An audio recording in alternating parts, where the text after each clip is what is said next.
The needle slipped, and she punctured her own thumb for the third time, but the blood barely registered against the dried rust color already caking her hands. Elara knelt on the flagstones of the eastern corridor, where they had dragged the Alpha King after the siege broke through the second wall, and the smell hit her before she saw the full extent of it. Iron and wet earth, and something deeper, something animal like the musk that rises from a wolf den in summer rain. She was not supposed to be here. The healers had fled 2 hours ago, when the shadow wolves breached the keep, and the guards who remained were fighting in the courtyard below, their snarls echoing off the stone like something from a fever dream. Elara was a thread mender. That was her title, her station, the only thing the Ashvale Pack had ever permitted her to be.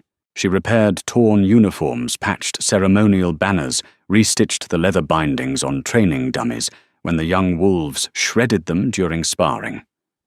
She was not a healer. She did not belong in this corridor with a dying king bleeding out on the floor. But the healers had fled, and no one else was coming. The Alpha King of the Northern Realm lay on his side, with his jaw clenched so tight she could see the cords in his neck standing out like bridge cables. 3 gashes ran diagonally from his left shoulder, down across his ribs, deep enough that she could see the pale gleam of bone through the ruined flesh. His armor had been torn away, whether by enemy claws or by whoever had dragged him here, she didn't know. His breathing came in short, wet hitches. Blood pooled beneath him, spreading across the flagstones in a slow, dark tide that was already reaching her knees where she crouched. She had her mending kit. That was all she had. A bone needle, 3 spools of standard thread, a pair of shears, and a thimble worn thin on one side from years of use. She had grabbed the kit on instinct when the explosion started, the way another person might grab a child or a photograph. It was the only thing she owned that mattered. The standard thread would not hold. She knew that immediately. The wounds were too deep, the flesh too torn, and shifter tissue rejected foreign material.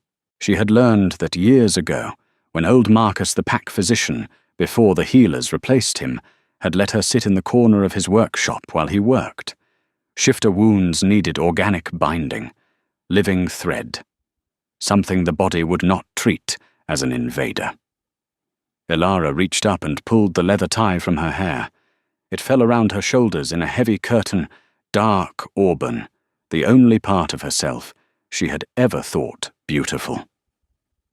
She had not cut it in 7 years, not since the night her mother died, and she had promised in the illogical grief of a child that she would keep it long because her mother had loved to braid it. She did not hesitate. She took the shears and cut a thick strand close to the scalp, feeling the slight tug and release, and then she began to separate the individual hairs, twisting them together between her thumb and forefinger, the way she twisted silk thread for fine embroidery. The result was thin, but surprisingly strong. She had always had unusual hair. Too thick, too resilient, impossible to break. The other Omegas in Ashvale used to joke that it was the only strong thing about her. She threaded the bone needle. The first stitch went into the edge of the deepest wound, and the Alpha King made a sound that was not quite human. A low, rolling growl that vibrated through the stone floor and up into her knees. His eyes opened. They were not the brown or hazel she had expected. They were gold, pure liquid gold, like sunlight trapped in amber, and they fixed on her face with an intensity that stopped her breath. She did not stop stitching. If she stopped, he would die. She could feel that truth in the way the blood was still coming slower now, but steady, and in the grey undertone creeping into his skin beneath the tan.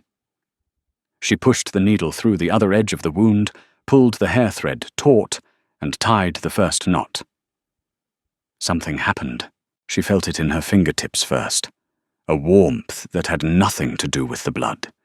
It travelled up through her hands, her wrists, her forearms, spreading like ink in water, and settled somewhere behind her sternum with a pressure that was almost pain, but not quite.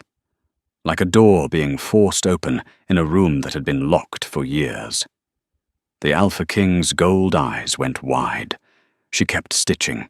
The second stitch brought another wave of warmth, stronger this time, and with it came a smell she had never encountered before. Pine resin and wood smoke, and something underneath, something that reminded her of the way thunderstorms smell just before the first crack of lightning.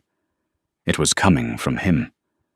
From his skin, his blood, the wound itself, as if the act of stitching was releasing something trapped inside him.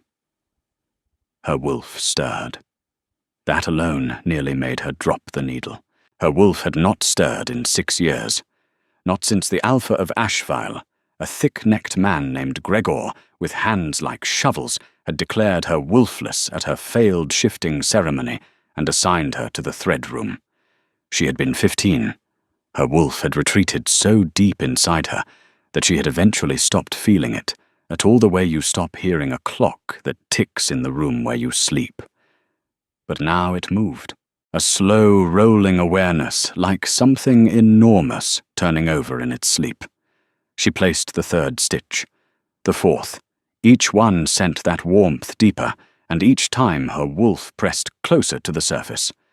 The Alpha King hadn't spoken. He watched her with those impossible gold eyes, his breathing gradually steadying, and she could see the color returning to his face, stitch by stitch, as if she were not just closing wounds, but pouring life back into him through the thread of her own hair. She had placed 12 stitches in the deepest gash and was moving to the second wound when she heard footsteps behind her. Heavy armored. She did not turn. A voice she did not recognize said, "What is that Omega doing to the king?" Another voice, deeper, closer. "She is stitching him, with her hair. Get her away from him." A hand grabbed the back of her tunic and hauled her upward. The needle pulled free, and a single drop of blood, hers, not his, fell from her pierced thumb onto the king's bare chest. Where it landed, the skin glowed faintly, a soft gold light that pulsed once and faded. The room went very quiet. The Alpha King spoke for the first time. His voice was low and raw, and sounded like it was coming from somewhere deeper than his throat, somewhere primal, and it filled the corridor the way thunder fills a valley. "Put her down. Now." The hand released her instantly. She stumbled, caught herself on the wall, and turned to see 2 warriors in black armor standing behind her. They were both staring at the place on the king's chest where her blood had glowed. Their faces held an expression she had never seen directed at her before. It took her a moment to name it. Fear. The Alpha King pushed himself up onto one elbow. The movement should have been impossible. 3 minutes ago, he had been bleeding to death, but the stitches she had placed were holding, and more than holding, the edges of the wound had begun to knit together around the hair thread, as if his body were absorbing it, accepting it the way soil accepts rain. "Come here," he said. Elara did not move. She was holding the bone needle in one hand and her shears in the other, and she was suddenly acutely aware of how she must look, her threadbare tunic stained with his blood, her hair chopped unevenly where she had cut the strand, her bare feet on the cold stone. She was thin, too thin, because Omegas in Ashvale ate after everyone else, and there was never much left after everyone else. Her hands were calloused from years of needlework, the skin cracked and dry, and she had a scar across her left palm from the time Gregor's son had slammed a door on her hand for sewing a patch crooked on his sparring jacket. The Alpha King said it again. "Come here." Not a request, a command, but spoken quietly, the way you speak to a wild animal you do not want to startle. She took one step forward, then another.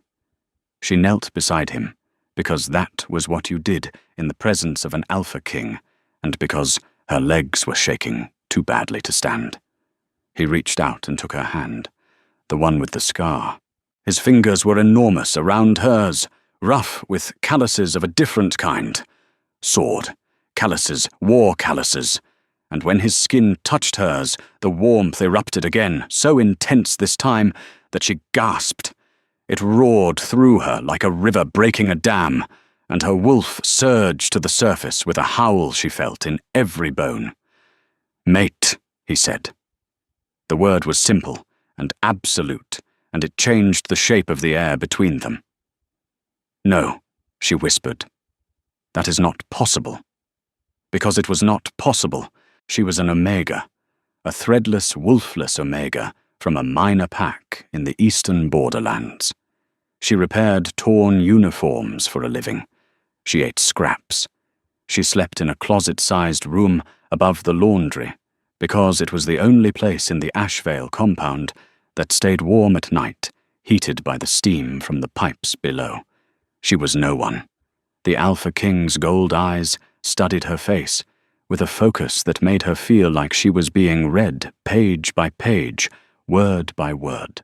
He brought a scarred hand up to his face and pressed his mouth to the center of her palm, exactly over the scar, and she felt his breath hot against the damaged skin. "What is your name?" he said against her hand. "Elara. Elara." He repeated it as if he were tasting it. "Who did this to your hand? It does not matter. It matters to me." The two warriors behind her shifted uncomfortably. One of them cleared his throat. "My king, the south wall has fallen. We need to move you to the inner keep." The Alpha King did not look away from her. His eyes had not left her face since the moment he had opened them. "How many stitches?" he asked her. 12, she said. "In the first wound. I had not finished the others." "Finish them." The warrior stepped forward. "My king, there is no time. The shadow wolves." The king's voice dropped to something that was no longer entirely human. A rumble, a warning. "She will finish, and then we move. Not before." Elara knelt beside him and picked up her needle. Her hands were shaking. Not from fear, or not only from fear, but from the bond. She could feel it now, a living thing between them, pulsing with each heartbeat, growing stronger with each breath. It was like standing next to a furnace, like holding a live wire. Every nerve in her body was awake in a way it had never been before, and her wolf was pressing against the inside of her skin, desperate to emerge, to shift, to answer the call of the Alpha, whose blood was under her fingernails. She cut another strand of hair, threaded the needle, and began to stitch the second wound. This time, she felt what the stitches were doing. Not just closing flesh. Each pass of the needle, each pull of the hair thread, was weaving something between them. A connection. A tether. She could feel his pain, a distant echo of it, like hearing music from another room. She could feel his heartbeat, syncing with hers, gradually stitch by stitch, until they beat in unison, and she could feel something else. His wolf. Massive and ancient and burning with a fury that had nothing to do with the battle, and everything to do with the fact that his mate was thin and scarred, and had calluses on her hands from labor she should never have been forced to do. She placed the last stitch on the third wound and tied it off. 27 stitches total. 27 threads of her hair now woven into the Alpha King's flesh, bonding them in a way that no ceremony, no marking bite, no declaration before a pack could replicate or undo. She did not know this yet. She would learn. The warriors carried the king to the inner keep on a makeshift stretcher, and Elara followed, because he would not let go of her hand. His grip was not painful, but it was absolute. His fingers were laced through hers, and every time she tried to gently pull away, not because she wanted to, but because she felt she should, that she did not belong here among warriors and kings. His hand tightened, and his wolf growled a sound she felt more than heard vibrating through their joined palms. The inner keep of the northern fortress was nothing like the austere stone corridors outside. It was built around a central hearth that burned day and night, and the walls were lined with thick pelts, silver and black and deep brown. The air smelled of cedar smoke and heated iron, and the particular warmth of bodies gathered in a close space. Dozens of warriors were already inside, some wounded, some tending to the wounded, all of them turning to watch as their Alpha King was carried in with his hand, locked around the fingers of an unknown blood-soaked Omega, who looked like she had not eaten a full meal in months. She expected whispers. She got silence. Total, absolute silence, the kind that falls when the most powerful person in the room does something no one can explain. They set the king down near the hearth. A healer one who had not fled rushed forward, a stout woman with grey-streaked hair and hands that moved with the brisk efficiency of long practice. She took one look at the stitches and stopped. "What thread is this?" she asked, leaning closer. "Her hair," the king said. The healer's eyes snapped to Elara, then back to the stitches. She reached out with 2 fingers and touched the nearest thread, and Elara saw her flinch. "This is bonded," the healer said slowly. "My king, this is soul bonded. Each stitch, each thread, it is not just holding flesh. It is holding you to her. I know," the Alpha King said, and his voice was calm, certain, as if this were not a catastrophe but a confirmation. The healer looked at Elara with an expression that was difficult to read. There was awe in it, and something close to pity. "Child, do you know what you have done?" "I stitched his wounds," Elara said. "I used what I had." "You used yourself." The healer shook her head. "Each thread carries your essence, your wolf, your spirit, your life force. 27 stitches, 27 bonds. In the old texts, a soul binding requires 3. You have created 27. There is no precedent for this." The king's hand found hers again. She had managed to pull free during the examination, and he reclaimed it now with a quiet, inexorable certainty, like a tide returning to shore. His thumb traced the scar on her palm. "Good," he said. "Good." The healer stared at him. "My king, you do not understand. If she is harmed, you will feel it. If she dies—" "She will not die," he said. His voice hardened to flint. "She will not be harmed. Not now. Not ever." The word settled over the room like a pronouncement, like a law. The warriors near the hearth exchanged glances, but said nothing because you did not question an Alpha King, especially not one who had just survived 3 mortal wounds and was looking at a thin, trembling Omega, like she was the only solid thing in a world that had gone to water. Elara wanted to argue. She wanted to explain that she was nobody, that she had no right to be soul-bonded to a king, that she should go back to Ashvele, where her closet room and her mending kit and her quiet, invisible life were waiting. But her wolf would not let her. Her wolf, awake now for the first time in 6 years, had curled itself around the bond and was holding on with a ferocity that frightened her. It felt like trying to swim against a current that ran through her own veins. She stayed. The battle for the northern fortress lasted 3 more days. The Shadow Wolves, a rogue faction led by a renegade alpha named Kale, who had been raiding border territories for months, had pushed further into the keep than anyone expected.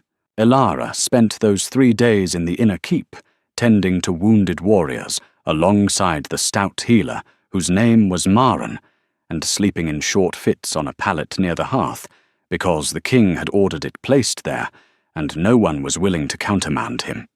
She learned his name from the warriors.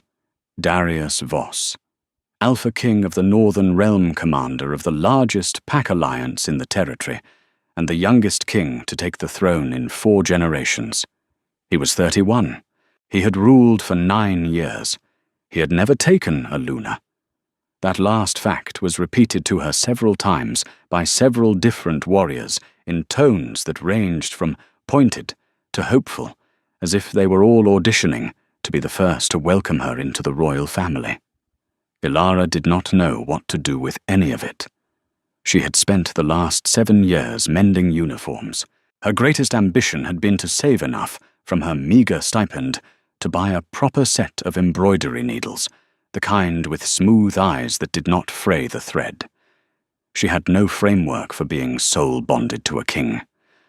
On the second day, Darius found her in the corner of the keep, where she had been restitching a warrior's torn jacket. She had not realized she was doing it until she was halfway through. Habit. Muscle memory. The needle moving in and out of fabric, the way breathing moves air in and out of lungs. He stood over her for a long moment, before she noticed him. When she looked up, the fire from the hearth was behind him, limning his silhouette in amber. He was enormous.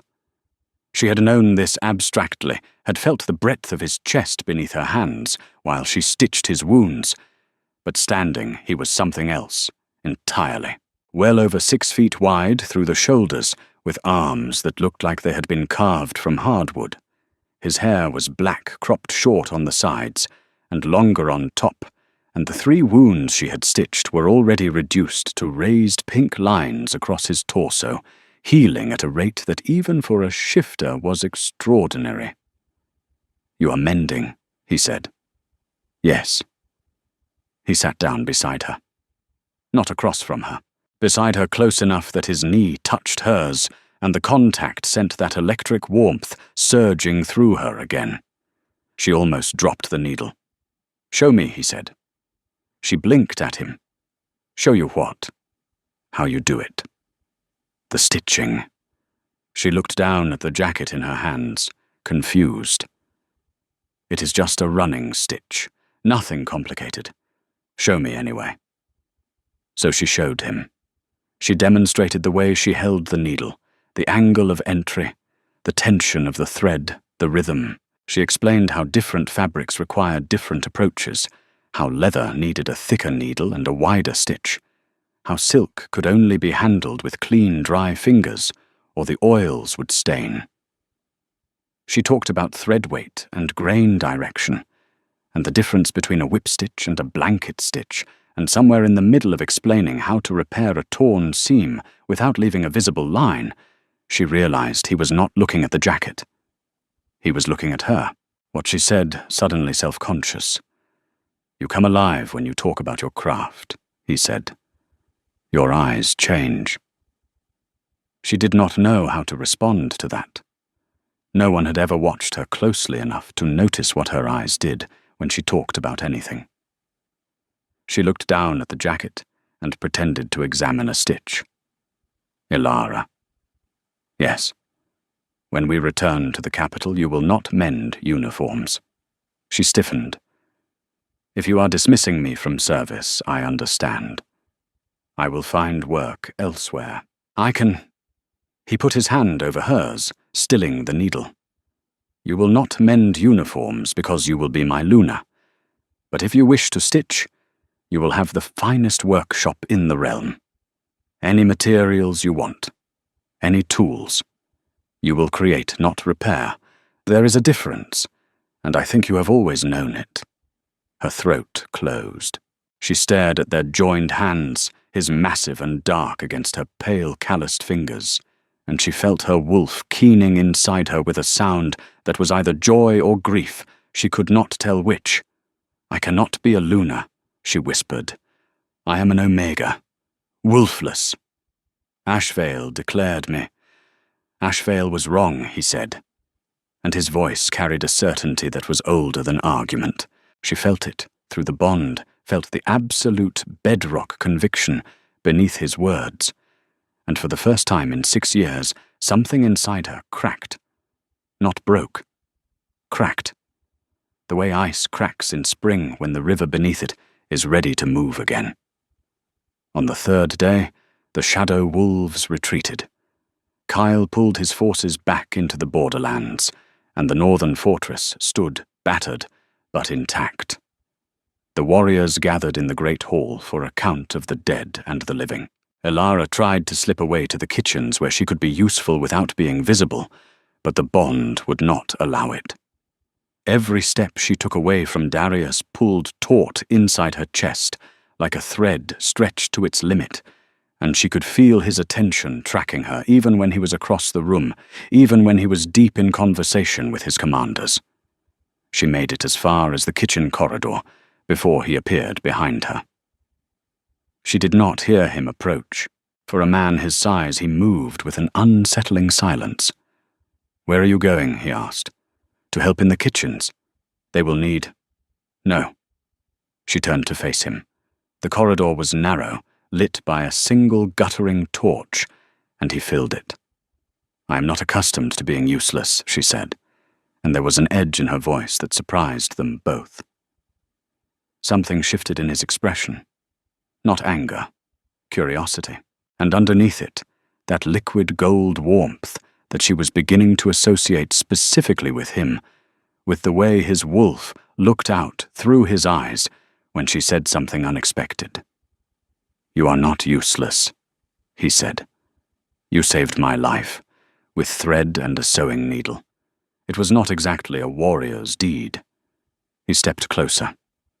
The torchlight played across his face, catching the sharp line of his jaw, the thin scar that bisected his left eyebrow. Ilara. 27 soul bonds. The healers cannot explain it. The elders cannot explain it. There has not been a soul binding of that magnitude in recorded history. He paused. "You are not what Ashvile told you that you were." "Then what am I?" He looked at her for a long time. "Mine," he said finally, "and we will discover the rest together." It should have frightened her. The possessiveness, the certainty, the absolute refusal to let her shrink back into the invisible life she had built for herself. Instead, it reached into the cold, quiet place behind her sternum, where she had stored 7 years of loneliness, and lit it up like a struck match. She did not say yes. She did not say no. She turned and walked back toward the great hall, and after a moment, she heard him follow. Word traveled faster than horses. By the time Darius and his retinue began the journey to the northern capital, with Ilara riding in a supply wagon, because she had never been on a horse and refused to ride with the king. Despite his increasingly insistent offers, the story had already spread. The Alpha King's mate, an Omega threadmender who stitched his mortal wounds with her own hair and accidentally soul-bonded them. The tale grew with each retelling as tales do. By the time they reached the capital, some versions had her weaving the hair into patterns that glowed with divine light. Others claimed she had cut her entire head bald to save him. One particularly dramatic version insisted she had stitched his heart back into his chest cavity with her bare hands. The truth, as usual, was stranger and quieter than the stories. The capital of the Northern Realm was a city built into the side of a mountain. The buildings rose in tiers, stone and timber, connected by staircases, carved directly into the rock. The palace sat at the summit, a sprawling complex of towers and courtyards that caught the light differently at every hour. When they arrived at dusk, the western walls were the color of heated copper. Ilara climbed down from the supply wagon on stiff legs and stood at the base of the main staircase looking up. She was still wearing her blood-stained tunic. She had washed her hands and face in streams along the way, but she had no other clothes, and she had been too proud to ask for any. Darius materialized beside her. She was beginning to learn the rhythm of his presence, the way he would give her space, and then close it without warning, orbiting her like a planet that had found its sun, and could not bring itself to stray too far. "I have nothing to wear," she said, because it was the most concrete of the many problems she was currently unable to solve. He looked down at her. The fading light turned his gold eyes to bronze. "That can be fixed," he said. "Come." He offered his hand. She took it. And they climbed the stairs together, the Alpha King of the Northern Realm and his threadbare mate, his commanders trailing behind them in a formation that was half honor guard and half bewildered escort. The first week in the capital was a disorientation so complete that Elara felt like she was moving through someone else's dream. She was given rooms, not a room. Rooms, a suite of 4 connected chambers, with vaulted ceilings and tall windows that looked out over the city. There was a bedroom with a bed large enough for 3 people, a sitting room with 2 fireplaces, a bathing chamber with a stone tub sunken into the floor, and a workshop. The workshop stopped her in her tracks.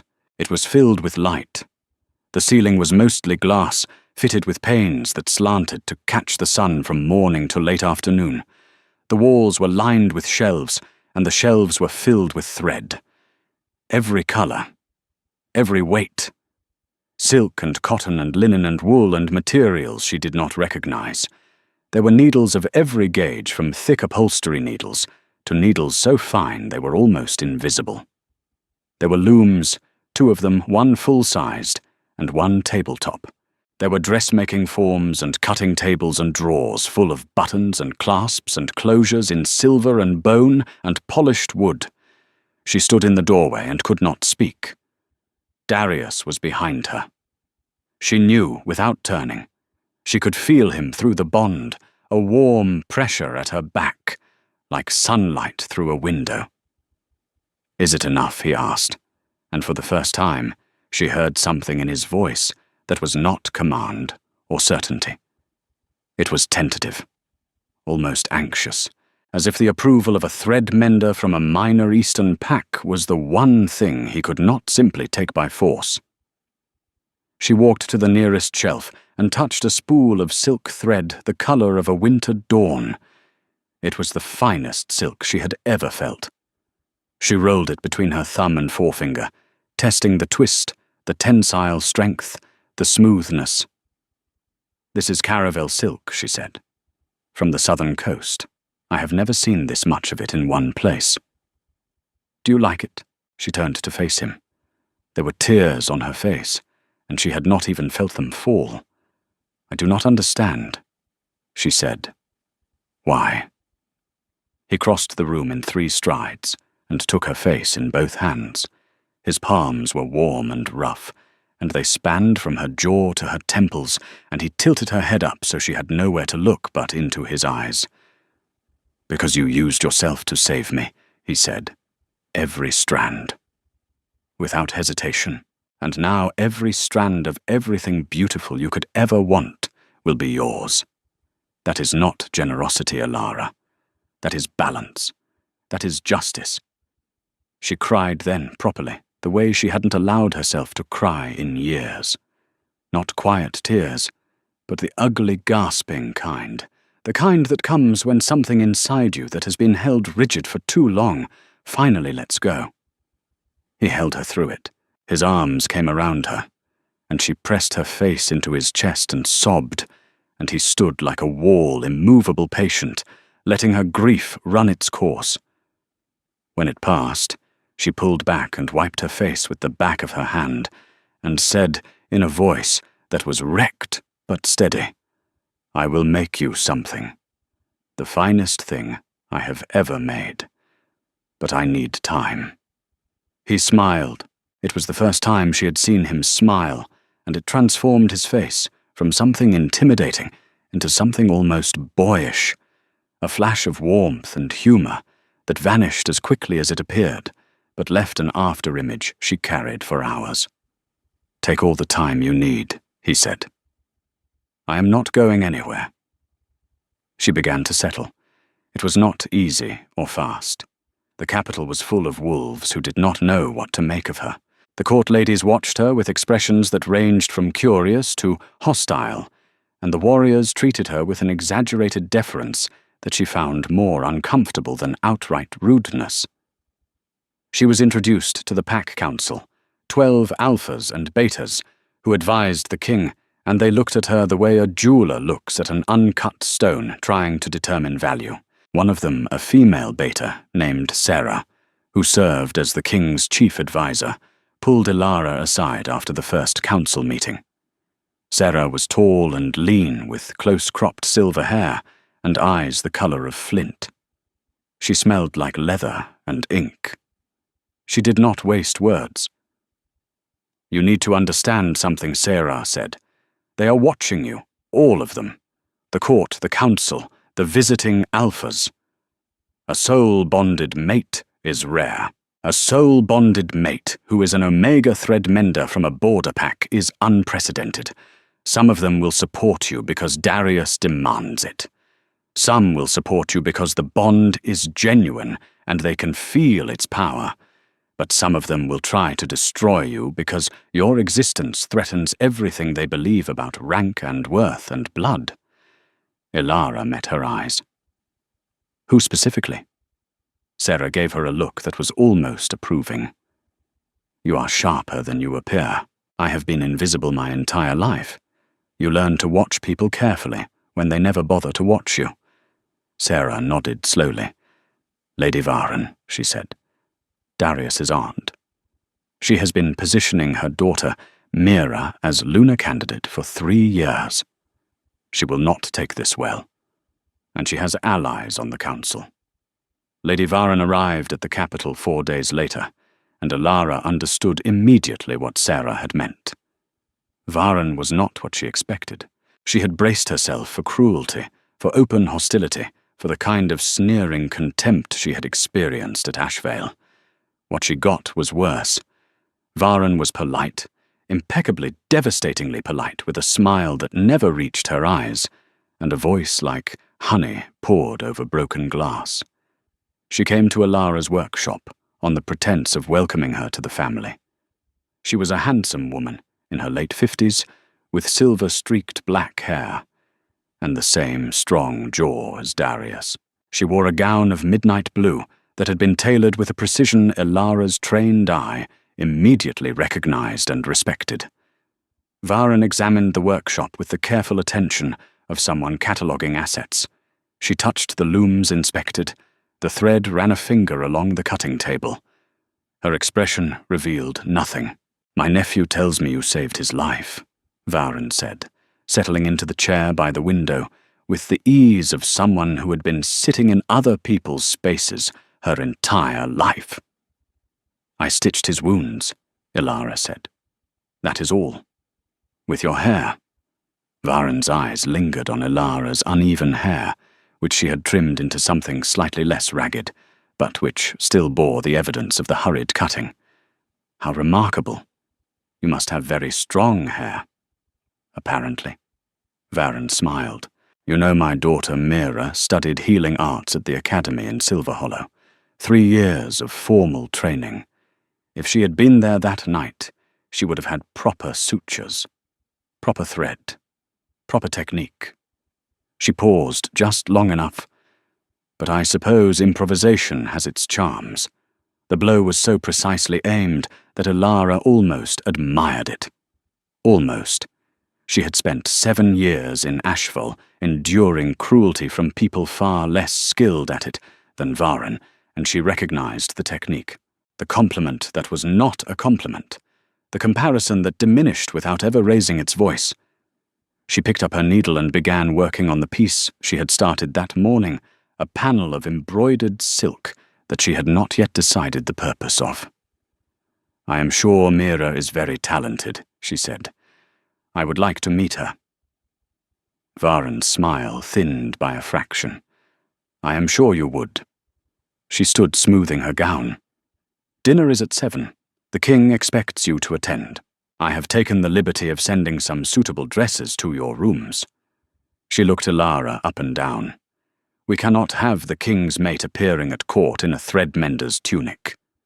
After she left, Ilara sat very still for a long time, holding the needle and looking at the panel of silk and feeling the bond pulse steadily in her chest like a second heartbeat.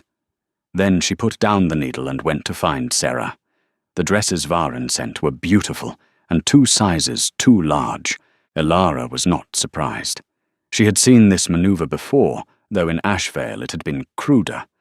Gregor's wife had once given her a coat for winter that was missing both buttons and had a tear in the lining presented with a benevolent smile and the expectation of gratitude.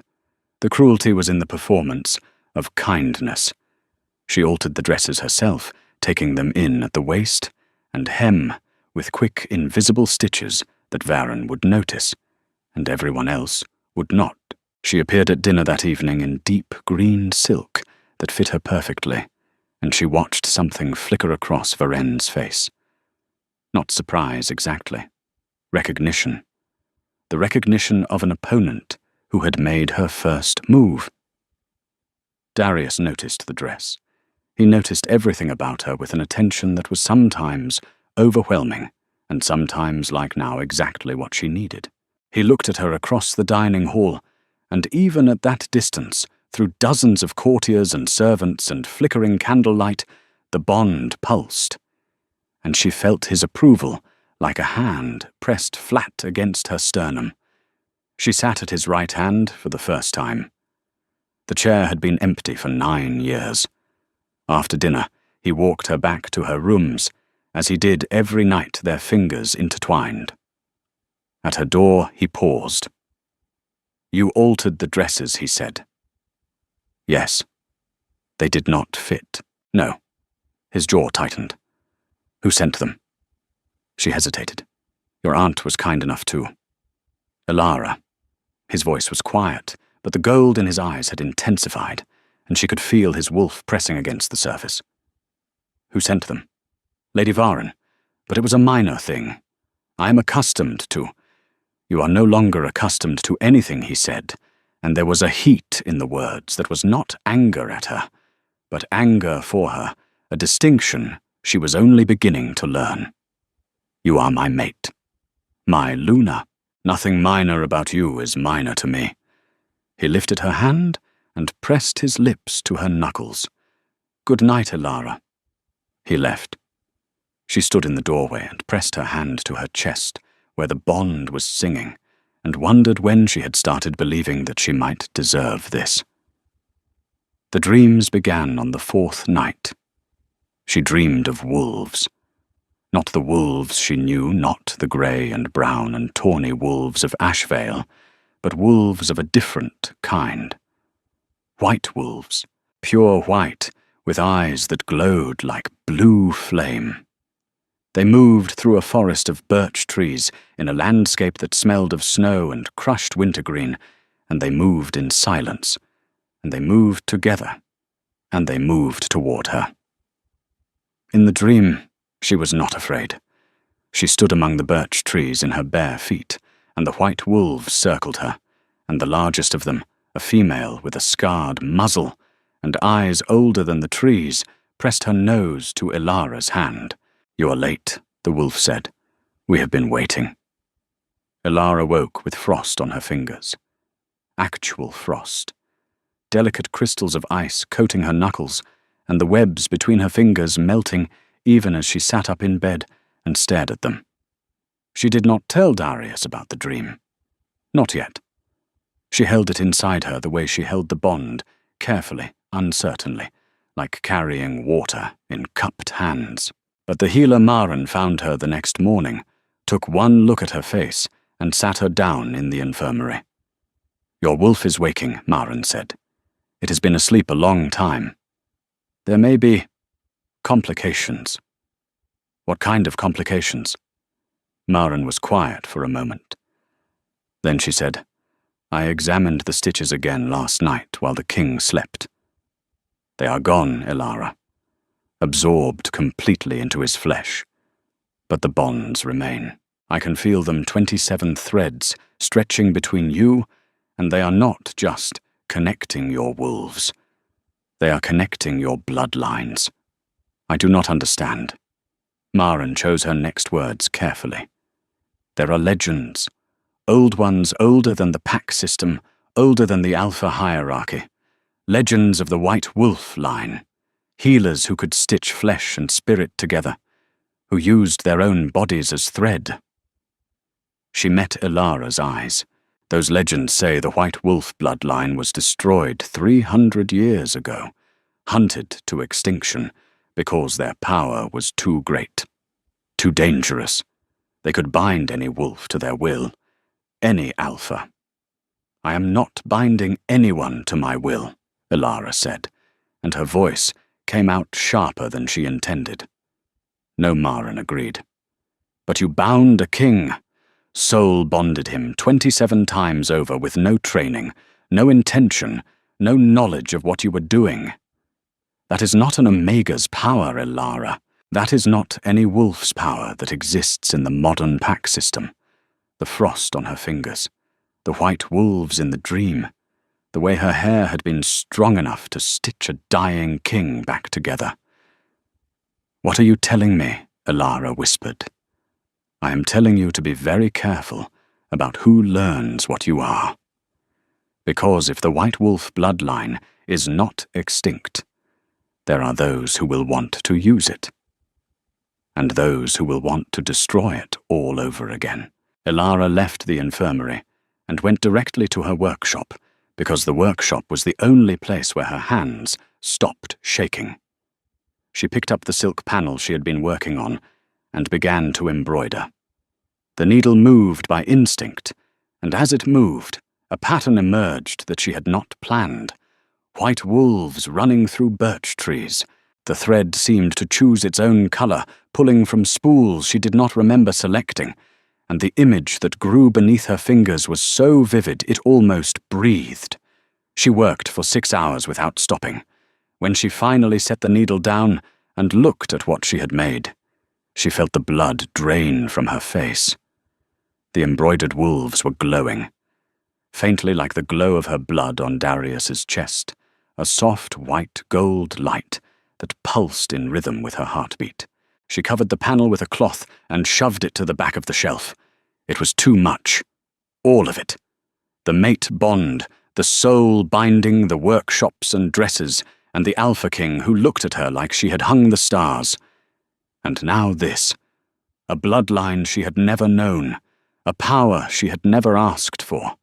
A wolf waking inside her that might be something the world had tried very hard to erase.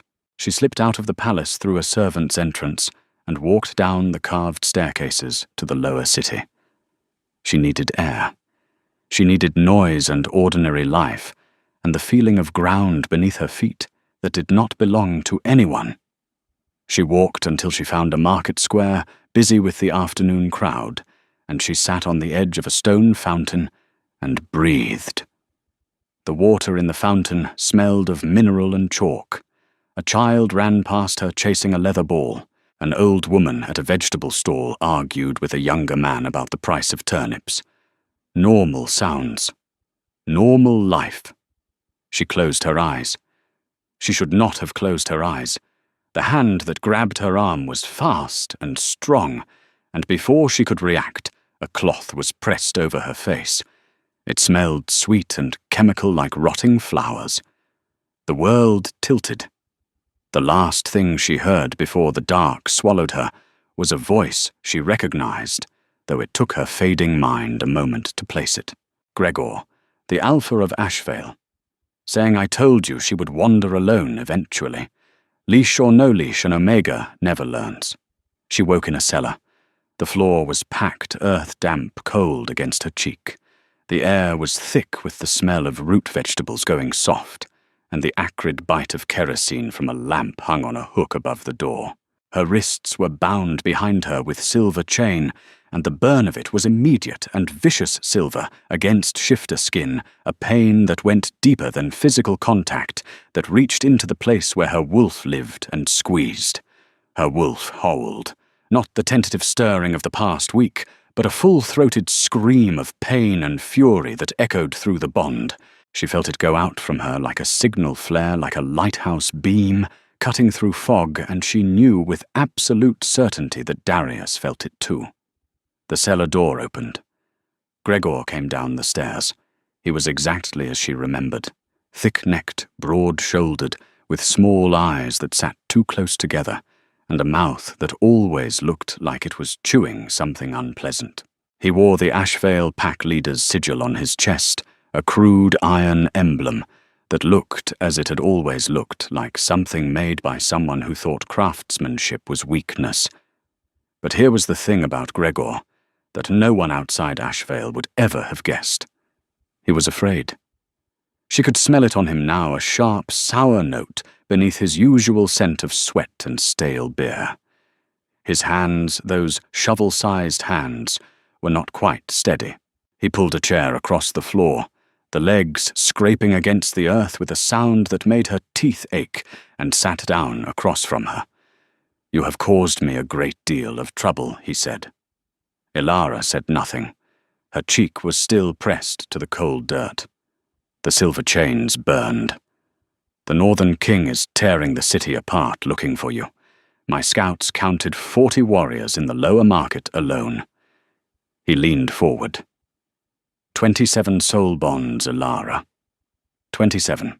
You know what that means, do you not?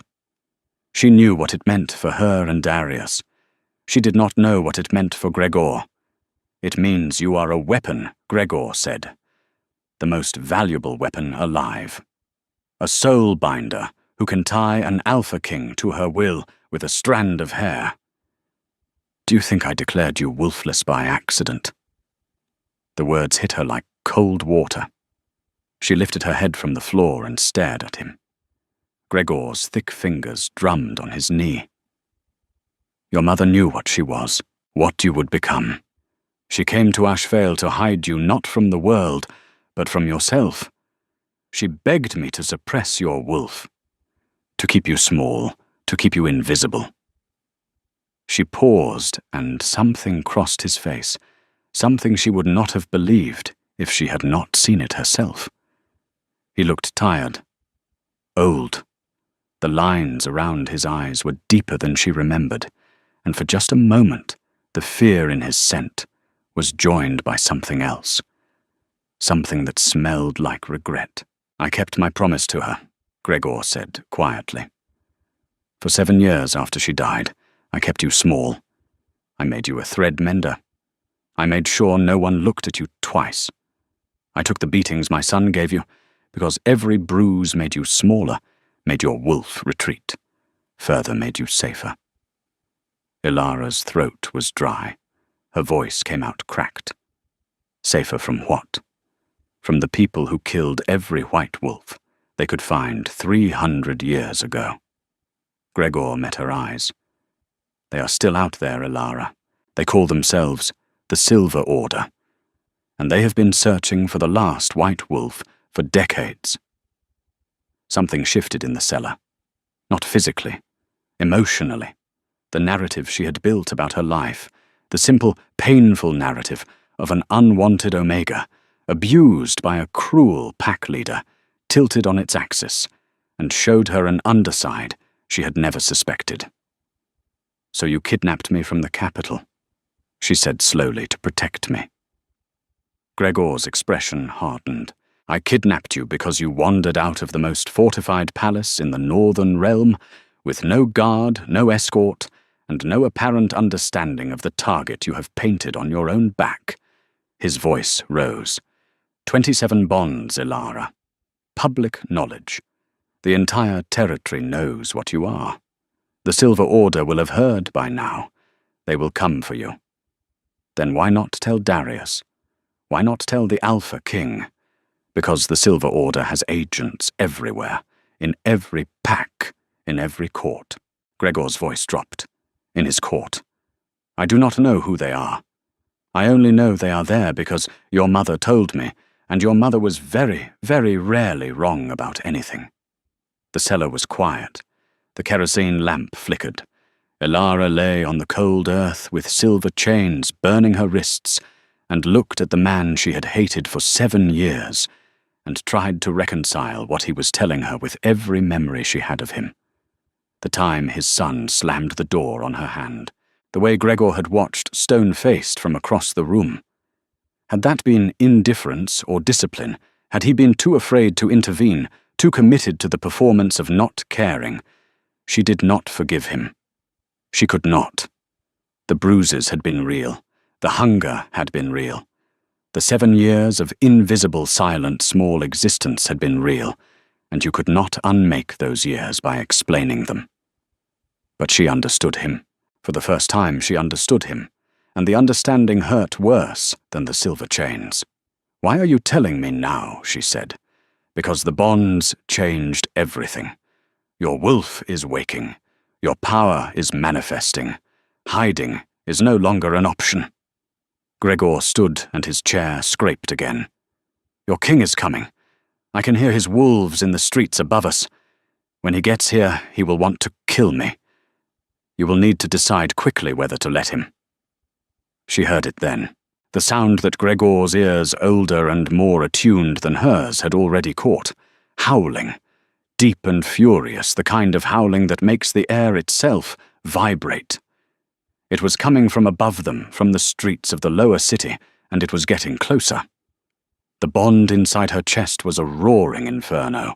She could feel Darius through it, feel his rage and terror, and the terrible focus of an alpha who has located his threatened mate and is no longer operating within the bounds of civilization. His wolf was at the surface. No, his wolf was in control, and his wolf wanted blood. The ceiling cracked. Plaster dust showered down. The building above them shook once, twice, and then the cellar door exploded inward, torn from its hinges by a force that sent splinters of wood flying across the room like shrapnel. Darius came through the doorway in a half-shift, which was something Elara had never seen and hoped never to see again. He was still human in shape mostly, but his proportions were wrong. Too large, too fast. His hands had become claws, and his eyes were no longer gold, but white gold, blazing, with a light that cast actual shadows in the dim cellar. He moved like something between a man and a catastrophe. He saw the silver chains on her wrists, and the sound he made was not a growl. It was a roar. It shook the walls. It shook the floor. It shook something inside Elara that she would later understand was the bond itself, all 27 threads, vibrating in unison like a struck instrument. He crossed the cellar in one stride, and his claws severed the silver chains as if they were thread. The pieces fell away, and where they had been, her skin was raw and blistered, and Darius stared at those burns with an expression that made her heart stop. "Wait," she said, because he had turned toward Gregor, and his intent was clear and absolute. Gregor stood very still against the far wall. He did not run. He did not shift. He stood with his thick arms at his sides and his small eyes fixed on the half-shifted king who was about to end his life, and there was no surprise on his face. He had known this was coming. "Wait," Elara said again. She grabbed Darius's arm, the one that ended in claws, and held on. The bond screamed between them, her pain meeting his rage, meeting her fear, meeting his need to destroy what had caused the pain. A feedback loop of emotion so intense that her vision blurred. "He protected me," she said. "Badly. Cruelly. But he protected me." Darius looked at her. The white gold light in his eyes was flickering, his human mind fighting to regain control from the wolf that wanted nothing more than to paint the cellar walls with Gregor's blood. "He burned you," Darius said. His voice was barely human. "Silver. On your skin. I know. And I am asking you not to kill him. Not yet. There are things you need to hear first." It took every ounce of will the Alpha King possessed. She could feel the effort through the bond, feel him dragging his wolf back from the edge. By brute force, a king commanding his own nature into submission. Slowly the claws retracted. The half-shift receded. He stood before her, as a man again, a man shaking with suppressed violence, his chest heaving, his eyes still blazing. He pulled her against him with both arms and buried his face in her hair and breathed, just breathed, and she felt through the bond the moment his heartbeat began to slow, sinking with hers the way it had when she stitched his wounds, stitch by stitch, beat by beat. "Speak," he said to Gregor without lifting his face from her hair. "You have until she stops me. That is all the mercy you get." Gregor spoke. He told Darius everything he had told Elara about her mother, about the White Wolf bloodline, about the Silver Order and their agents. Darius listened without moving, without releasing Elara, without looking away from the far wall, where his eyes were fixed on a point that only he could see. When Gregor finished, the cellar was very quiet. Darius said, "You will remain in the capital under guard. If what you have said is true, I will need you alive. If it is false, you will wish I had killed you tonight." It was not forgiveness. It was not mercy.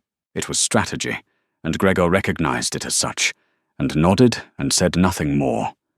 They returned to the palace in the dark. Darius carried her up the carved staircases, because the silver burns on her wrists had left her weak and trembling, and because his wolf would not permit her feet to touch the ground while she was hurt.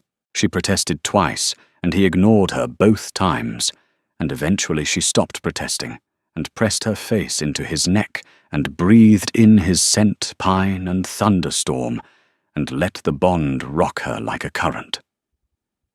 In her rooms, Maren treated the silver burns with a poultice that smelled of calendula, and rendered fat, and wrapped her wrists in clean linen, and looked at Darius with the kind of expression that veteran healers reserve for alphas, who are barely holding themselves together. "She needs rest," Maren said. "I know. And you need to leave the room so she can sleep, without your wolf pacing at the foot of the bed like a caged animal." Darius looked at Elara. She was propped against the headboard, her bandaged wrists resting in her lap, her eyes half closed. Through the bond, she felt his reluctance to leave a physical ache, as if the thought of being on the other side of a closed door from her was an injury of its own. "Go," she said softly. "I will be here in the morning." He crossed the room and knelt beside the bed, bringing his eyes level with hers.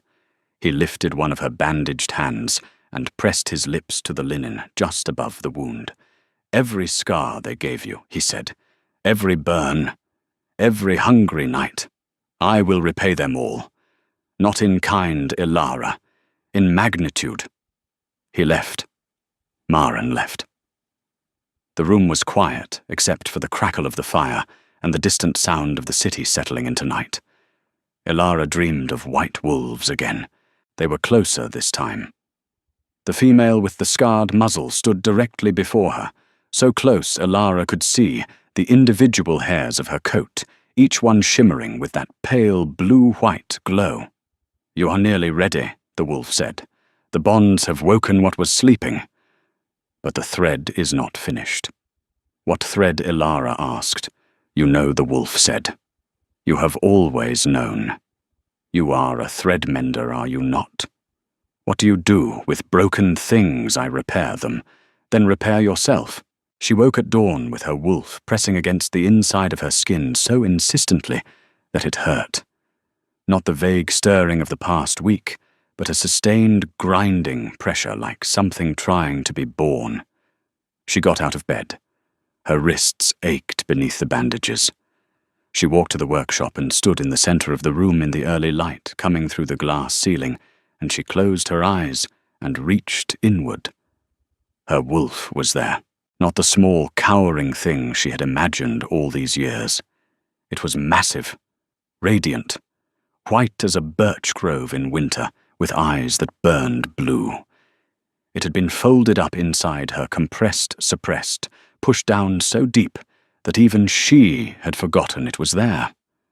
But the soul bonds had done what Gregor's suppression could not prevent forever. They had cracked the seal. And now the wolf was rising. She felt the shift begin.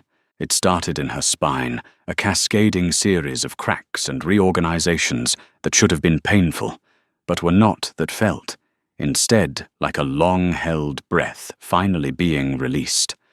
Her bones lengthened, her muscles reformed, her skin rippled, and then split open along invisible seams, not tearing but unfurling, and white fur spilled out of her like light pouring through curtains. She dropped to all fours. The world changed. Colors dimmed, but edges sharpened, every surface suddenly etched in crystalline detail. Sounds expanded. She could hear the heartbeat of a mouse in the walls.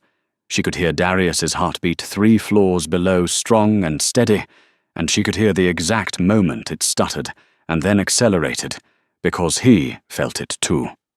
Through the bond. He felt her wolf emerge.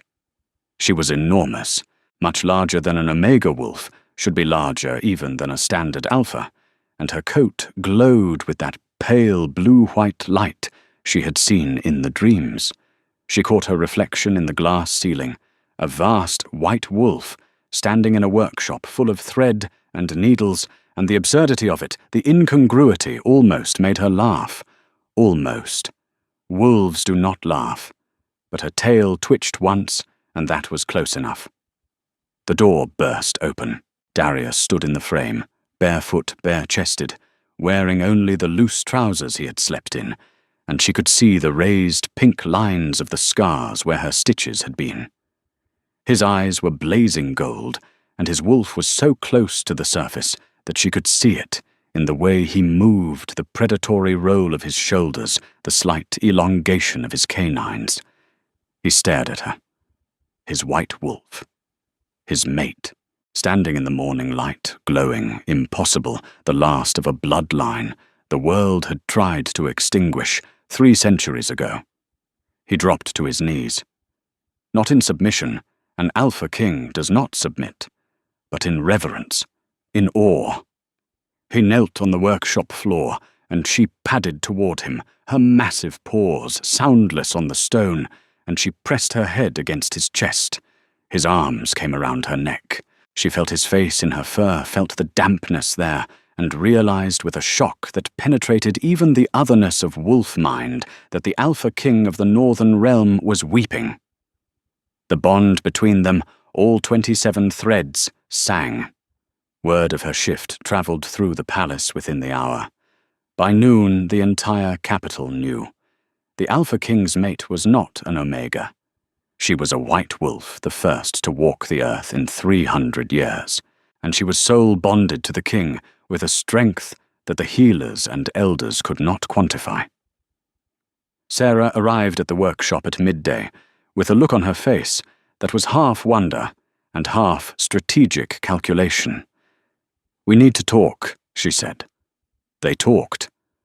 Sarah laid out the political landscape with her characteristic bluntness. The revelation of a white wolf would split the Pack Alliance. Some factions would see Elara as sacred, a gift from the old gods, a sign of favor. Others would see her as a threat, a weapon that could bind Alphas against their will, a power that had been destroyed for a reason. And the Silver Order, Sarah said. If Gregor's story is true, they will move quickly. They will not want a white wolf, bonded to the most powerful Alpha in the territory. They will either try to capture her or kill her. Neither of those things will happen, Darius said from the doorway. He had been listening. Sarah did not flinch. She rarely did. My king desire is not strategy. We need a plan. The plan, when it took shape over the following days, was Sarah's design. She was good at this, the chess game of politics, the anticipation of moves and countermoves. Elara watched her work and felt a grudging admiration that gradually became something closer to friendship. But it was Varen who made the first move, and she made it before the plan was ready. Elara was in her workshop on the 6th day, after her shift working on a piece that had consumed her since the morning she shifted. It was a cloak.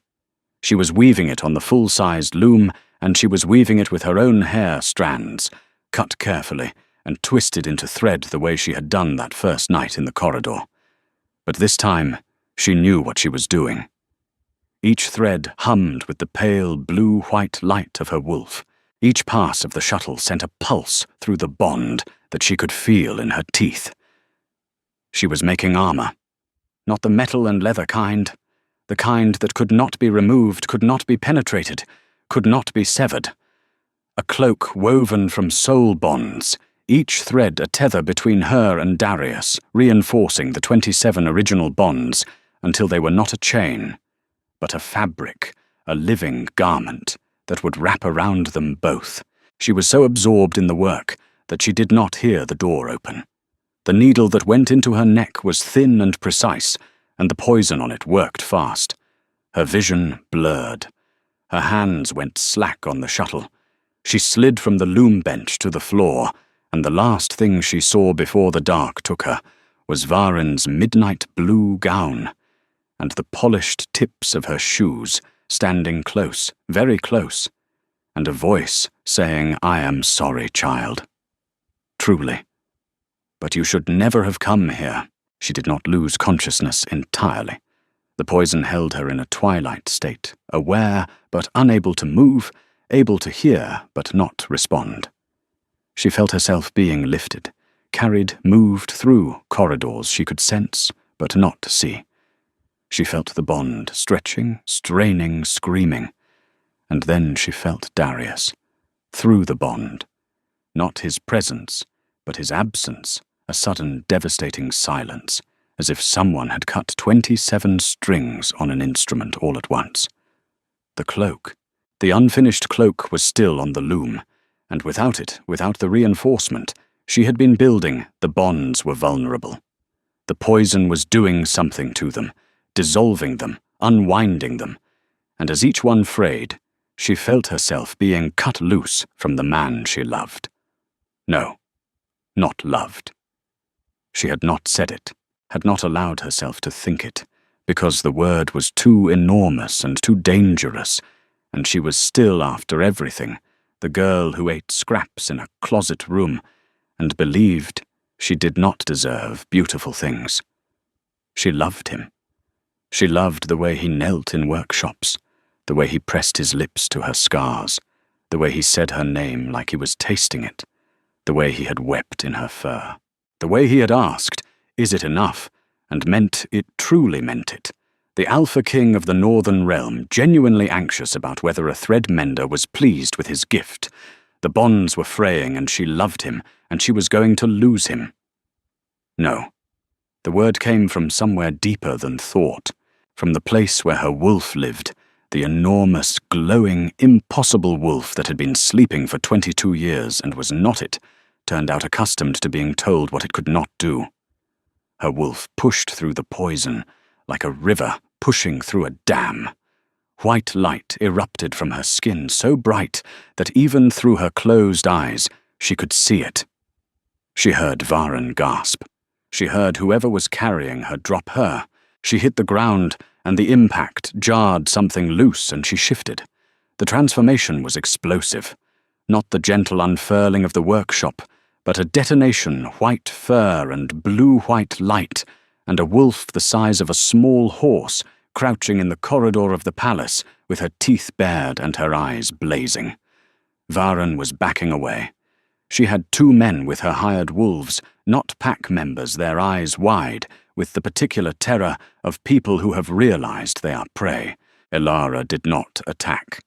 She reached through the fraying bonds, found the last 3 that still held and poured herself into them. Everything she was, everything she had been, the thread mender, the Omega, the invisible girl, the white wolf, the woman who loved a king she did not believe she deserved. She sent it all down those 3 remaining threads, like fire down a fuse, and Darius answered. The sound of his wolf shook the palace. Not a howl, something beyond a howl, deeper and more primal, the sound of an alpha whose soul bonds have been tampered with, and whose mate is in danger, and whose patience, which was never abundant to begin with, has been entirely and catastrophically exhausted. He came through the wall, not through a door, through the wall, in full wolf form, which she had never seen, an enormous black wolf, with gold eyes and jaws that could close around a man's torso. Plaster and stone exploded outward, and he landed in the corridor between Elara and Varen, and his snarl dropped every wolf in the hallway to their knees, including Varen. Elara watched the king's aunt kneel, watched the proud, precise, devastatingly polite woman who had sent dresses that were too large and poisoned needles that were too small fall to her knees on the ruined floor and bow her head. And even now, even on her knees, Varen's posture was impeccable.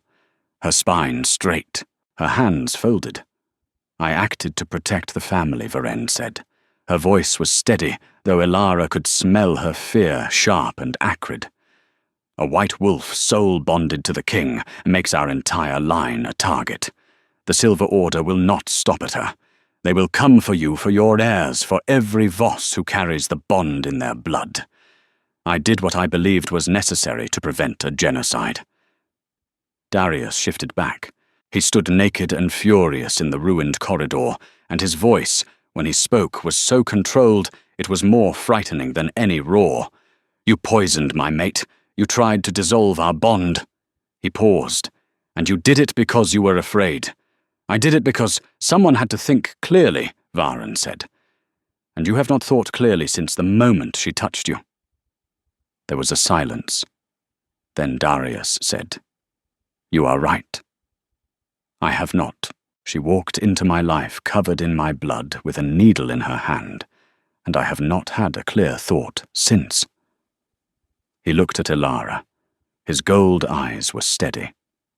And I would not trade a single muddled moment of it for all the clarity in the world.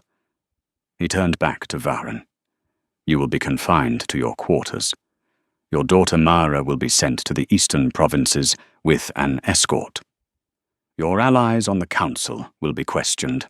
If any of them are connected to the Silver Order, they will be dealt with accordingly. He stepped closer to his aunt. And if you ever touch my mate again, I will not stop to listen to your reasoning. Do you understand me, Varen? Varen looked up at him. For the first time, the mask slipped. Beneath the composure and the politics and the perfectly tailored gowns, Elara saw something she recognized. A woman who had spent her entire life trying to keep her family safe, using the only tools she had. Bad tools. Cruel tools. But tools motivated by something more complicated than ambition. I understand, Varen said.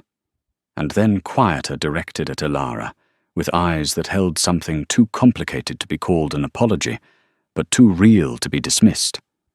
I was not lying. I was sorry. The corridor emptied. Varen was escorted away. The hired wolves were taken to the cells.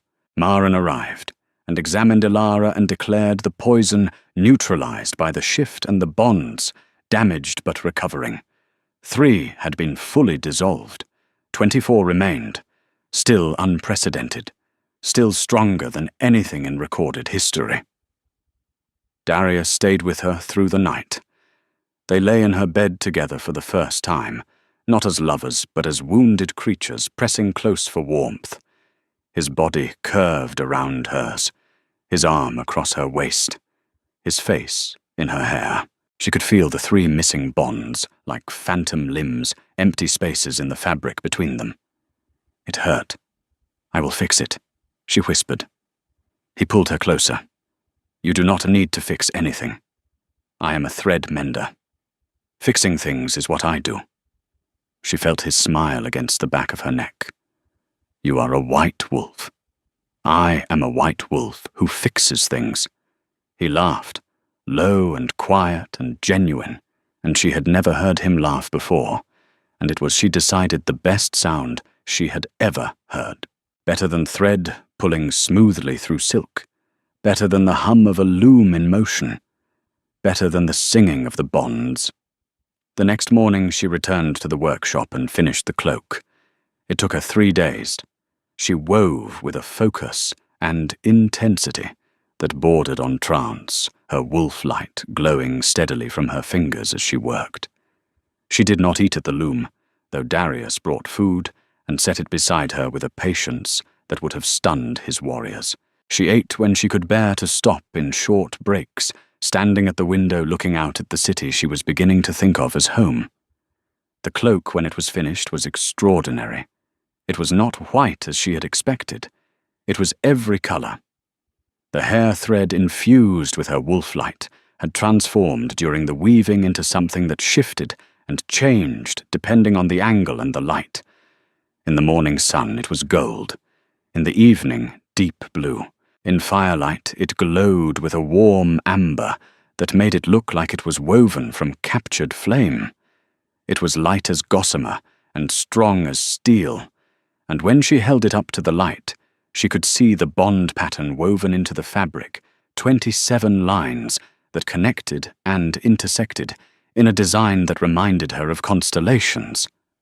No, not 27. She looked more closely. 30. The 3 dissolved bonds had been replaced. The weaving had repaired them. She had stitched the bond back together the way she stitched everything, with patience, with craft, with her own substance. She brought the cloak to Darius in the great hall where he was meeting with the council.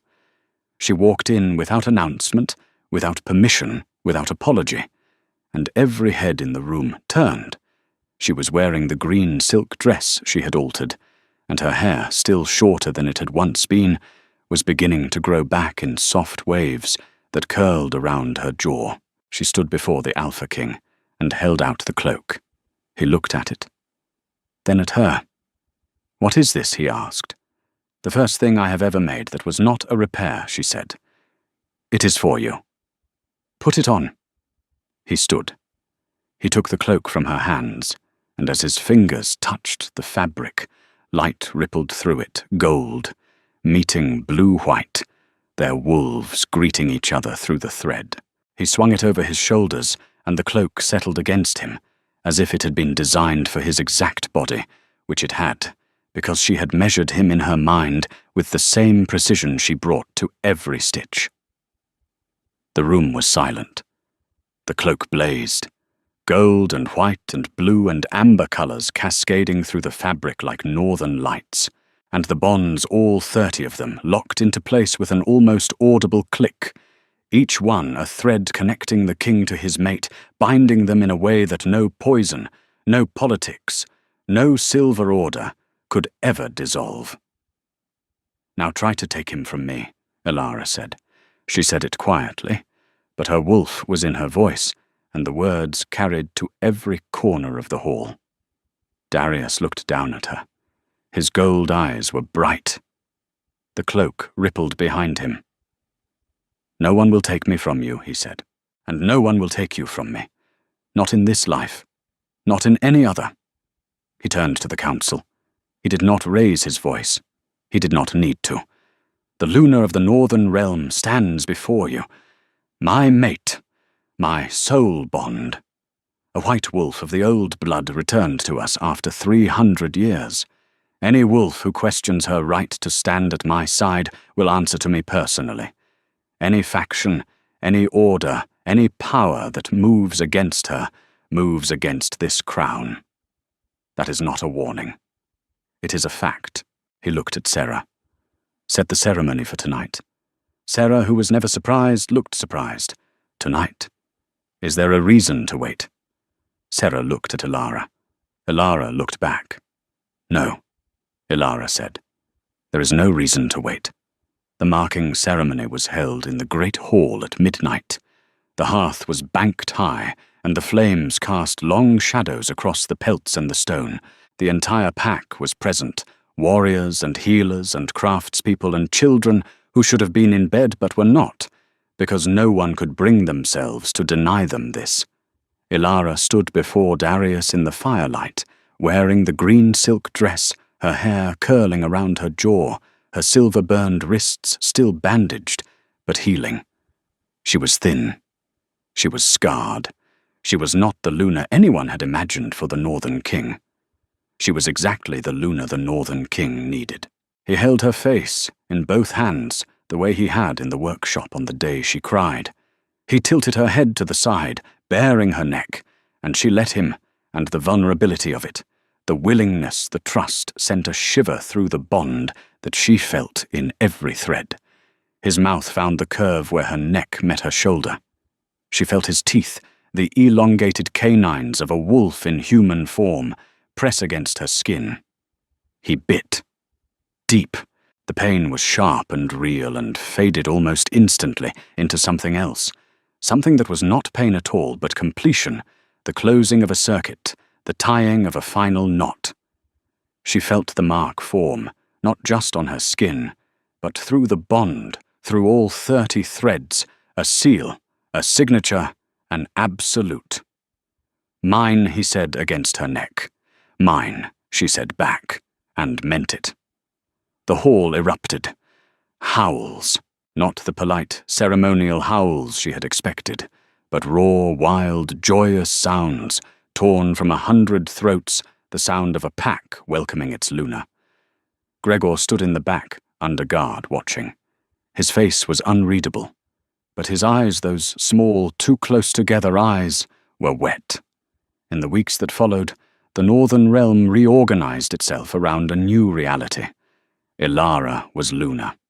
The White Wolf bloodline was not extinct. The Silver Order was real and active, and Serra's intelligence network was hunting them methodically, a task made easier by the fact that several of Varen's former allies had cracked under questioning and provided names. Varen herself remained confined to her quarters. Ilara visited her once on a cold morning when frost rimed the workshop windows. She brought fabric a bolt of midnight blue silk that was the exact shade of Varen's favorite gown. Varen looked at the silk and then at Ilara, and something complicated moved behind her eyes. Why, Varen asked. Because you are still his family, Ilara said. And because I understand doing terrible things out of fear. I lived with fear for 22 years. It makes you small. It makes you cruel. But it does not make you irredeemable. Varen did not respond for a long time. Then she reached out and touched the silk with her fingertips the way Ilara had touched the Caravel silk on that first day, testing the weave, the weight, the quality. It is very fine, Varen said. Yes. Another silence. Then you are better at this than I expected. At what? Grace Varen said. I did not think an Omega threadmender would know anything about it. I was wrong. It was not forgiveness, not on either side, but it was a door left open just slightly, and Ilara was, if nothing else, a woman who understood the value of leaving seams unfinished so they could be altered later. Spring came to the northern capital. The frost retreated. The carved staircases filled with meltwater, and then with sunlight. Ilara's workshop hummed with activity, not mending, but creation tapestries and garments, and woven pieces that glowed with wolf light, and became gradually the most sought-after textiles in the territory. She trained 2 apprentices, both young Omegas from border packs who had been told their entire lives that they were worthless. Darius wore the cloak to every council meeting. It had become, without either of them intending it, a symbol. The bond made visible. The thread that held. On the first warm evening of spring, Ilara sat in her workshop with the windows open. The air smelled of thawing earth and the cedar smoke from the hearth below, and the particular green scent of new growth that she had never smelled before. The capital, because Ashvale's closet room had smelled only of laundry steam.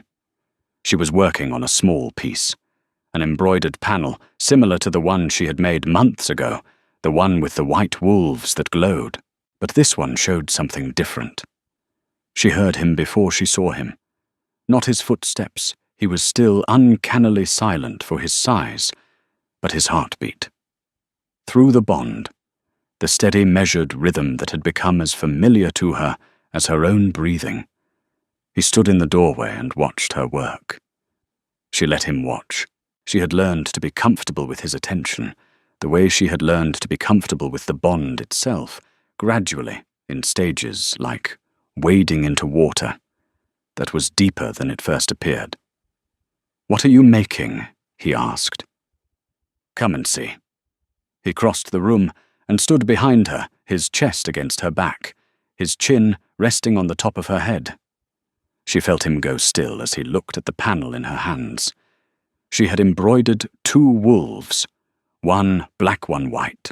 They were curled around each other in the center of the fabric, their forms intertwined, and between them, barely visible unless you knew to look, was a third shape. Small, half-formed, the beginnings of something new. "Ilara," he said. His voice was different, careful. as if he was holding something fragile in his mouth. She took his hand and placed it flat against her stomach, where the first faint pulse of a new bond had been growing for 2 weeks. Not one of the 30 threads between them. Something else. Something entirely its own. 3 heartbeats. Hers, his. And one so new it was barely more than a whisper, a thread just beginning to be spun. Darius's hand trembled against her.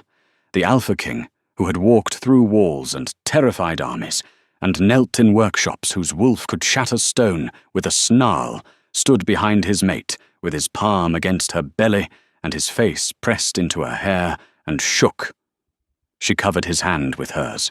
The bond sang between them, all 30 threads, humming in a harmony that had no name.